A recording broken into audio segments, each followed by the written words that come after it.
Hello and welcome to another episode of Physiology of. Today we are speaking about the physiology of Slovak Easter Monday tradition that is called Šibačka. Šibačka involves guys going around the village and whipping girls, alternatively also splashing them with iced cold water. We will be talking about the physiology from the perspective of energy systems, where your body draws energy from, and what the implications are for the fueling of this endurance event, because it usually spans from the early morning till the lunch hours. So the first thing that we mentioned is that Shibachi, or this, as those guys are called, they walk around the village and they carry buckets of water and also decorated whips that they whip women with. This activity is mostly Z1. If they are not very fit, it can be even Z2 or Z3.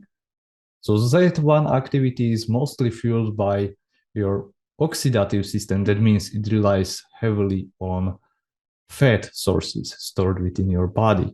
So you don't really need to fuel those.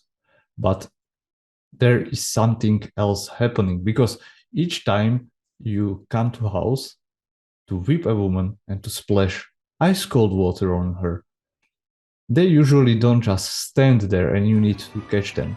And that is when sprints happen. And sprints are fueled by your PCR or phosphocreatine system. The phosphocreatine stores last for up to about 10 seconds. Keep this in mind. In between sprints, you need to regenerate phosphocreatine, and that takes some time. So after sprinting for about these 7 or maybe 10 seconds, this activity becomes fueled by your glycolytic system. So that means your stored glycogen. And depending on how long you are chasing the girl, you will be just, bleeding the glycogen stores. Once you catch her, you splash water on her and whip her, your oxidative system once again takes over, because this will how you will regenerate your ATP, phosphocreatine, and you will be ready to sprint again at the next house. We know that girls really need to recover quickly between those chasing events. So we splash them with iced cold water.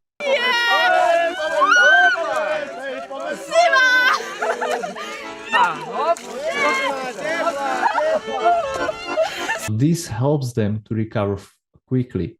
We don't usually use that during the training sessions because it also lowers your inflammation markers, which are really necessary for your body to adapt to that training.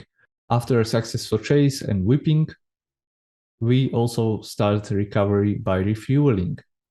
Refueling can have many forms, but traditionally it comes in the form of cakes, so something sweet. We replenish those carbohydrates also with some fat, which is traditional, but we know nowadays that we need to really use carbohydrates and not fat to recover and to enhance the performance during such an event.